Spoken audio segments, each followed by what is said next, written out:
이것은 정말 불공평하게 느껴질 수 있습니다.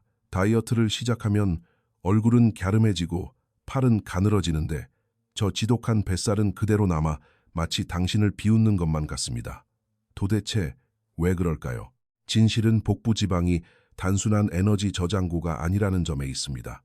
이것은 코르티솔이나 인슐린 같은 호르몬과 깊게 연결된 마치 하나의 장기와 같은 조직입니다. 또한 진화 과정에서 생존을 위해 주요 장기를 보호하도록 설계된 생존 메커니즘이기도 합니다. 과학자들은 뱃살이 다른 종류의 지방보다 대사적으로 덜 활발하다고 설명합니다. 즉, 그만큼 빨리 연소되지 않는다는 뜻입니다. 우리 몸은 뱃살을 비상시를 대비한 예비 연료로 인식하기 때문에 복근이 드러나기도 전에 몸은 굶주림을 겪지 않으려고 필사적으로 방어합니다. 이러한 진화적 보호 본능 때문에 뱃살을 빼는 것은 인내와 전략이 필요한 게임이 됩니다. 그리고 바로 이것이 대부분의 사람들이 우리 몸이 지방 연소 모드로 전환되기 직전에 포기해버리는 이유이기도 합니다. 하지만 걱정하지 마십시오. 이 영상에서는 그 전환이 정확히 언제 일어나는지 그리고 어떻게 그 단계에 더 빨리 도달할 수 있는지 알려드리겠습니다. 처음 다이어트를 시작할 때 우리 몸은 즉시 이제 지방을 태워야겠구나 하고 생각하지 않습니다. 오히려 공황 상태에 빠집니다. 평소 식사로부터 들어오던 꾸준한 에너지 흐름에 익숙해져 있었기 때문입니다. 갑자기 칼로리를 줄이는 것은 마치 발밑에 양탄자를 확 잡아당기는 것과 같습니다. 처음 며칠 동안 뇌는 에너지 부족을 감지하고 간에 신호를 보내 저장된 포도당인 글리코겐을 방출하여 신체 기능을 유지하게 합니다. 몸이 더 가볍거나 에너지가 넘친다고 느낄 수 있지만 아직 지방이 빠진 것은 아닙니다. 이 단계는 적응 단계입니다. 당신의 신진대사는 이 에너지 위기가 일시적인 것인지 아니면 심각한 상황인지 시험하고 있는 것입니다. 섭취량을 줄인 상태가 며칠 동안 지속된 후에야 우리 몸은 더 깊은 변화를 준비하기 시작합니다. 그러니 다이어트를 시작했는데 아무런 변화가 없다고 느낀 적이 있다면 당신의 느낌이 틀린 것이 아닙니다. 무언가 일어나고는 있지만 그것은 단지 준비 운동일 뿐입니다. 글리코겐을 우리 몸의 보조 배터리라고 생각해 보십시오. 음식이 들어오지 않을 때 근육과 뇌를 움직이게 하는 저장된 설탕입니다. 다이어트 첫 며칠 동안 우리 몸은 글리코겐에 크게 의존합니다. 여기서 반전이 있습니다. 글리코겐 1g당 우리 몸은 약 3g의 수분을 함께 저장합니다. 따라서 글리코겐 수치가 떨어지면 수분 무게도 함께 빠집니다. 이것이 바로 다이어트 초기에 체중계 숫자가 빠르게 줄어드는 이유입니다.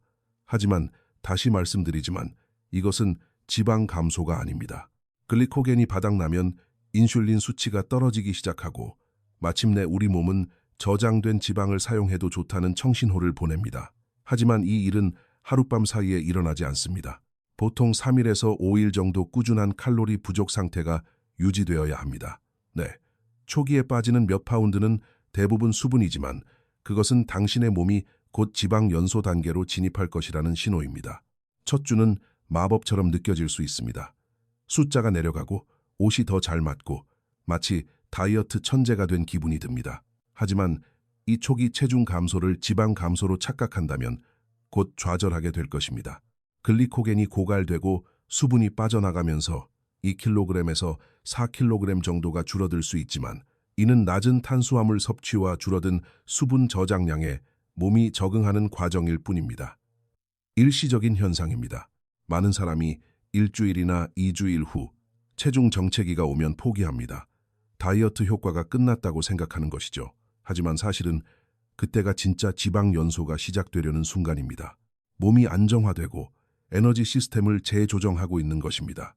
그러니 초기에 체중계 숫자가 떨어진 것은 승리가 아닙니다. 계속하라는 초대장일 뿐입니다. 왜냐하면 그 다음 단계야말로 진정한 변화가 시작되는 시점이기 때문입니다. 다이어트, 이 주차가 되면 우리 몸은 패턴을 감지하기 시작합니다. 에너지 섭취가 지속적으로 줄어들면 대사 적응이라는 강력한 방어 시스템이 작동합니다. 신진대사가 약간 느려지고 배고픔 호르몬이 증가하며 몸은 에너지를 사용하는 데 있어 더 효율적으로 변합니다. 이것은 기근 시기에 우리 조상들을 구했던 메커니즘으로 굶주림으로부터 당신을 보호하려는 자연의 섭리입니다. 하지만 아이러니하게도 나쁜 소식처럼 들리는 이것이 실제로는 몸이 새로운 기준점에 적응하고 있다는 신호입니다. 지방이 주 에너지원이 되는 순간에 더 가까워지고 있는 것입니다. 여기서 핵심은 신진대사와 싸우는 것이 아니라 협력하는 것입니다. 다음 섹션에서는 호르몬이 어떻게 모든 것을 바꾸기 시작하는지 알아보겠습니다. 계속하기 전에 여러분의 이야기를 듣고 싶습니다. 다이어트를 시작할 때 보통 몇 주 차에 몸이 가장 격렬하게 저항한다고 느끼시나요? 아래 댓글로 답변을 남겨주십시오. 여러분의 경험이 그 힘든 시기를 겪고 있는 누군가에게 꾸준함을 유지하는 데 도움이 될 수 있습니다. 호르몬은 우리 몸의 에너지 오케스트라를 지휘하는 보이지 않는 지휘자와 같습니다. 다이어트를 할 때 이들의 미묘한 균형은 지방 연소를 가속하거나 완전히 멈추게 할 수 있습니다. 예를 들어 인슐린은 에너지를 저장하는 호르몬입니다. 잦은 간식이나 과도한 설탕 섭취로 인해 인슐린 수치가 계속 높게 유지되면 우리 몸은 지방 저장고를 절대 열지 않습니다. 마치 에너지 금고를 잠가두는 것과 같습니다. 칼로리 부족 상태가 되면 인슐린 수치가 서서히 떨어지며 마침내 세포들에게 저장된 지방을 연료로 태울 시간이라는 신호를 보냅니다. 하지만 이 전환은 몸이 칼로리 부족 상태가 일관되고 안전하다고 확신하기 전까지는 일어나지 않습니다. 스트레스 호르몬인 코르티솔은 또 다른 복잡성을 더합니다. 만성적인 스트레스, 수면 부족, 격렬한 운동 또는 다이어트에 대한 불안감에 시달릴 때 코르티솔 수치가 급증합니다. 높은 코르티솔은 몸이 지방을 붙잡고 있게 만들 뿐만 아니라 특히 복부의 지방을 축적하게 하고 설탕과 탄수화물을 더 갈망하게 만들어 저항의 악순환을 부채질합니다. 즉, 마음가짐과 스트레스 수준은 칼로리 계산만큼이나 중요할 수 있습니다. 진정으로 지방을 태우기 시작하려면 호르몬이 조화를 이루어야 합니다. 인슐린은 지방을 방출할 만큼 낮아야 하고 코르티솔은 저장을 피할 만큼 조절되어야 하며 포만감 호르몬인 렙틴은 과식을 막을 만큼 안정적이어야 합니다. 이것은 생화학적인 춤과 같아서 모든 파트너가 동시에 움직일 때 비로소 지방 감소의 마법이 시작됩니다. 친구의 다이어트는 성공하는데 왜 나는 안 될까? 궁금해한 적이 있다면 기억하십시오. 그것은 단순히 칼로리 문제가 아니라 당신의 시스템 전체를 움직이는 화학작용의 문제입니다. 일관되게 칼로리를 줄인 지 대략 일주일에서 2주일 후 우리 몸은 전환점을 맞이합니다. 글리코겐 비축량은 거의 바닥나고 인슐린 수치는 낮아지며 신진대사는 에너지를 얻기 위해 지방에 더 의존하도록 적응했습니다. 이때가 진짜 변화가 시작되는 시기입니다. 우리 몸은 대사 유연성이라고 불리는 상태에 진입하여 포도당을 태우는 것에서 지방을 태우는 것으로 자연스럽게 전환합니다. 이 변화는 극적이지 않습니다. 어느 날 아침에 일어나서 갑자기 지방이 녹아내리는 느낌을 받는 것은 아닙니다. 대신 미묘한 신호들이 나타나기 시작합니다. 에너지 수준이 더 안정되고 설탕에 대한 갈망이 줄어들며 집중력이 향상됩니다. 간은 저장된 지방을 케톤으로 변환하기 시작하는데 이는 뇌와 근육에 연료를 공급하는 깨끗하고 효율적인 에너지원입니다. 많은 사람에게 이 순간은 수년 만에 처음으로 신진대사가 자연의 의도대로 작동하는 때입니다. 흥미로운 점은 이 과정이 사람마다 매우 다르다는 것입니다. 어떤 사람은 4일 만에 지방 연소 모드에 들어가기도 하고 유전적 요인, 활동량, 식습관, 이력에 따라 꼬박 2주가 필요한 사람도 있습니다. 하지만 한 가지 진실은 변하지 않습니다.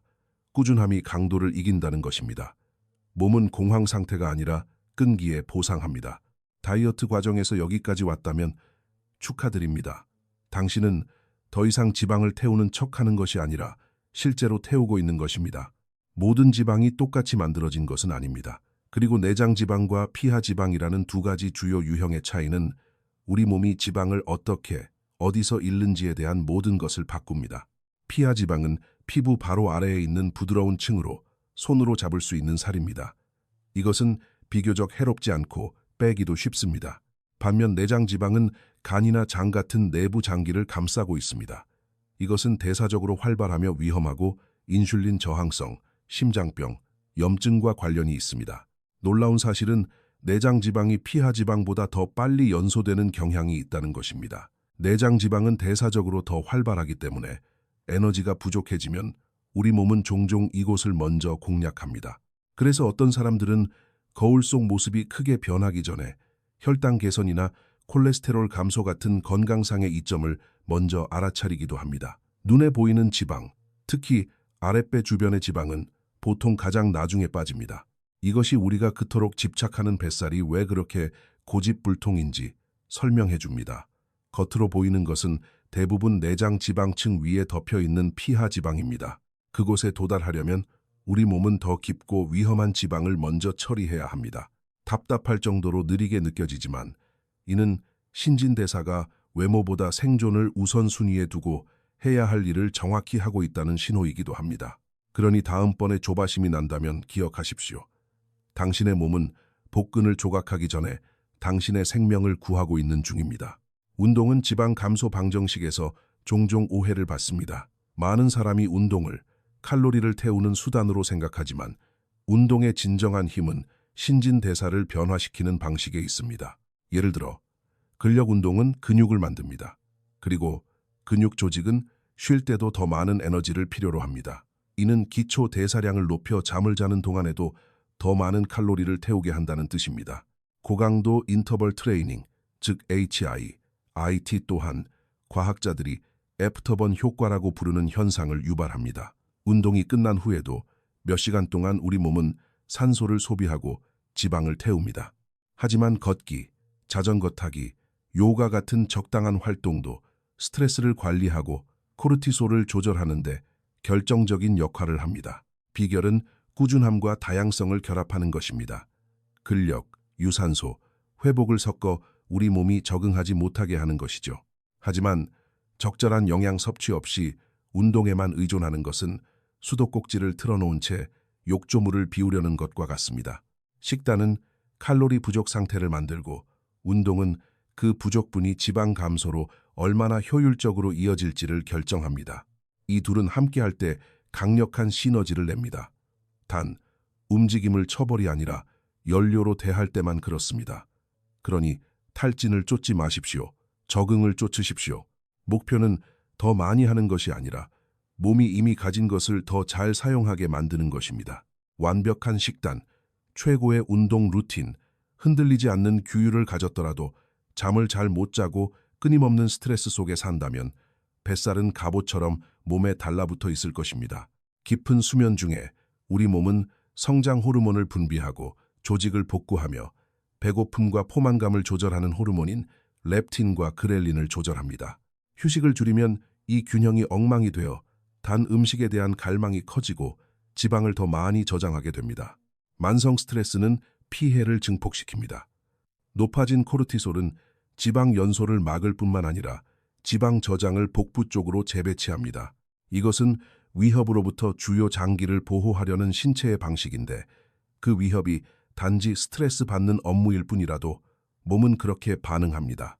여기에 카페인, 늦은 밤, 스마트폰 사용, 과도한 운동까지 더해지면 대사재앙의 레시피가 완성됩니다. 해결책은 복잡하지 않지만 헌신이 필요합니다. 7시간에서 9시간의 질 좋은 수면을 우선순위에 두고 명상이나 가벼운 스트레칭으로 긴장을 풀며 번아웃을 규율인 것처럼 미화하는 것을 멈춰야 합니다. 당신의 배는 또 다른 운동이 필요한 게 아닙니다. 휴식과 균형, 그리고 평화가 필요합니다. 결국 가장 빼기 힘든 지방은 몸에 있는 것이 아니라 습관 속에 있는 것이기 때문입니다. 식단을 개선하고 꾸준히 운동하고 잠도 더 잘 잤는데도 뱃살이 거의 움직이지 않는다면 그것은 기분 탓이 아닙니다. 이것은 생물학적 작용입니다. 복부 지역은 혈관 밀도가 낮고 지방 분해를 촉발하는 수용체인 베타 아드레날린 수용체가 적습니다. 쉽게 말해 우리 몸이 그곳의 지방에 도달해 에너지로 동원하기가 더 어렵다는 뜻입니다. 게다가 뱃살은 종종 장기적인 호르몬 및 생활 습관 불균형의 반영입니다. 수년간 지속된 높은 인슐린, 높은 스트레스, 불규칙한 수면 패턴 같은 것들 말이죠. 팔과 얼굴은 체중 감량에 빠르게 반응할 수 있지만 배는 축적된 대사 저항을 나타냅니다. 그곳은 우리 몸이 최악의 상황을 대비해 에너지를 저장해둔 곳입니다. 하지만 반전이 있습니다. 일단 호르몬 균형이 개선되고 인슐린이 꾸준히 떨어지고 코르티솔이 관리되며 근육량이 늘어나면 몸은 마침내 복부에서 에너지를 끌어다 쓰기 시작합니다. 그 과정은 고통스러울 만큼 느리게 느껴지지만 일단 시작되면 시각적인 변화는 빠르게 일어납니다. 핵심은 정체기를 겪으면서도 꾸준함을 유지하는 것입니다. 왜냐하면 그 좌절감 바로 너머에 진정한 변화가 기다리고 있기 때문입니다. 기억하십시오. 당신의 몸은 당신을 배신하는 것이 아니라 보호하고 있는 것입니다. 지방 감소는 처벌이 아니라 허락을 받아야 하는 과정입니다. 적게 먹고 많이 움직이라는 말은 간단하게 들리지만 생물학은 슬로건대로 움직이지 않습니다. 유지 칼로리보다 약 15에서 20% 정도 낮은 적당한 칼로리 부족은 근육과 대사 건강을 지키면서 지방 감소를 꾸준하게 유지해 줍니다. 너무 적게 먹으면 몸은 이를 기근으로 받아들여 갑상선 기능을 늦추고 렙틴을 줄이며 코르티솔을 높여 지방 저장에 완벽한 폭풍을 만들어냅니다. 현명한 칼로리 부족은 음식이 여전히 들어오고 있지만 단지 빈도가 줄었을 뿐이라는 사실을 몸에게 가르쳐 주어 공황 모드를 유발하지 않고 안전하게 저장된 지방을 사용하게 합니다. 여기에 높은 단백질 섭취와 저항성 운동을 병행하면 근육을 보호하면서 지방 대사를 가속할 수 있습니다. 반면 극단적인 다이어트는 종종 초기에 급격한 체중 감량을 일으키지만 곧이어 잔인한 요요 현상을 가져옵니다. 일반적인 식사로 돌아가는 순간 몸은 이전보다 더 빠르게 지방을 저장하며 과잉 반응하는데 이를 지방 오버슈팅 현상이라고 합니다. 이것은 실패가 아니라 생존 본능입니다. 따라서 목표는 몸을 굶기는 것이 아니라 교육하는 것입니다. 지속 가능한 지방 감소는 전쟁이 아니라 협상입니다. 이것이 바로 100만 달러짜리 질문이며 그 답은 화려하지 않지만 지극히 인간적입니다. 꾸준한 칼로리 부족, 균형 잡힌 영양소 섭취, 규칙적인 운동을 하는 사람의 경우 평균적으로 다이어트 3주차에서 6주차 사이에 눈에 띄는 뱃살 연소가 시작됩니다. 이때가 바로 글리코겐 저장량이 꾸준히 낮고 호르몬 균형이 안정되며 대사 적응이 새로운 리듬에 정착하는 시기입니다. 인슐린 저항성이 있거나 만성 스트레스가 있는 일부 사람들의 경우 몸이 복부를 공략하기 시작하기까지 8주 또는 심지어 12주가 걸릴 수도 있습니다.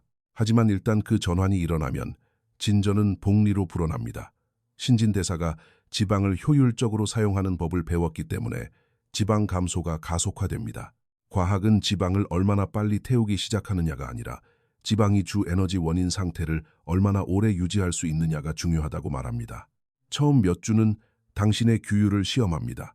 그 다음 몇 달은 당신의 정체성을 시험합니다. 그러니 진짜 정답은 언제 시작되느냐가 아니라 그것이 시작될 때 당신이 여전히 그 자리에 있을 것인가 하는 점입니다. 몸이 지방 연소 모드에 들어갔는지 어떻게 알 수 있을까요?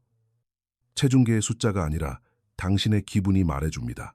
신진대사가 전환되면 하루 종일 에너지 수준이 안정되고 설탕에 대한 갈망이 줄어들며 배고픔은 절박하기보다는 예측 가능해집니다. 활동 중에 체온이 약간 오르는 것을 느낄 수도 있는데 이는 열 발생이 일어나고 있다는 신호입니다. 다른 지표로는 신체 구성에 작지만 일관된 변화가 있습니다. 체중계는 거의 움직이지 않아도 허리 라인이 조여지고 오태가 달라집니다. 혈당 수치가 더 안정되고 기분이 좋아지며 수면이 깊어집니다. 이것들은 당신의 몸이 지방을 연료로 달리고 있다는 생물학적 속삭임입니다. 하지만 가장 확실한 신호는 지구력입니다. 식사 사이의 간격이 길어져도 에너지가 급격히 떨어지지 않습니다. 이것이 대사 유연성의 특징입니다. 당신의 몸은 더 이상 빠른 에너지를 달라고 애원하지 않고 수년 동안 저장해둔 것을 차분하게 태우고 있습니다. 이 단계에 도달했다면 당신은 그럴 자격이 있습니다. 한때 불가능하게 느껴졌던 과정이 이제는 자동적인 것이 되었습니다. 그리고 근육을 건드리지 않고 몸이 어떻게 지방을 사용하는지 더 깊이 알고 싶다면 다음에 나오는 이 영상을 확인해 보십시오. 근육 손실 없이 얼마나 오래 단식할 수 있을까? 과학적 설명. 이 영상은 우리 몸이 지방을 주 연료로 사용하면서 어떻게 근육 조직을 보호하는지 정확하게 분석해 줍니다. 지방 연소 모드에 도달하는 것은 성취지만 그것을 유지하는 것은 숙련의 영역입니다. 비결은 단기적인 노력을 장기적인 리듬으로 바꾸는 데 있습니다. 이것은 단순히 다이어트가 아니라 꾸준한 수면, 균형 잡힌 식사, 관리 가능한 스트레스, 규칙적인 근력 운동 등 신진대사를 지원하는 방식으로 사는 것을 의미합니다. 심지어 전략적인 재충전의 날, 즉 탄수화물 섭취를 약간 늘리는 짧은 기간을 가져 렙틴 수치를 재설정하고 음식 부족이 끝났다는 신호를 몸에 보낼 수도 있습니다. 이것은 대사 저하를 막고 시간이 지나도 지방 감소를 지속하는 데 도움을 줍니다. 신진대사를 엄격하게 만드는 것이 아니라 유연하게 적응하도록 가르치는 것이라고 생각하십시오. 지방을 뺀 후 사람들이 저지르는 가장 큰 실수는 그 목표를 달성하게 해준 모든 습관을 느슨하게 풀어버리는 것입니다. 하지만 꾸준함의 80%만 유지해도 당신의 몸은 진전의 100%를 유지합니다. 지방 감소는 일회성 이벤트가 아니라 매일 구축하는 환경입니다. 이 여정을 마무리하면서 기억하십시오. 당신의 뱃살은 하룻밤 사이에 생기지 않았고 하룻밤 사이에 사라지지도 않을 것입니다. 하지만 인내와 과학, 그리고 자존감을 가지고 대하면 반드시 사라질 것입니다. 그리고 그때가 되면 단순히 몸만 변하는 것이 아니라 당신의 이야기가 바뀔 것입니다. 이 영상이 지방 감소 뒤에 숨겨진 과학을 이해하는 데 도움이 되었다면 좋아요 버튼을 누르고 더 많은 건강 분석 영상을 위해 구독해 주시고 다이어트 정체기에 빠진 지인에게 공유해 주십시오. 때로는 포기하는 것과 성공하는 것의 차이가 단지 내 몸 안에서 실제로 무슨 일이 일어나고 있는지 아는 것에 달려 있기도 하니까요.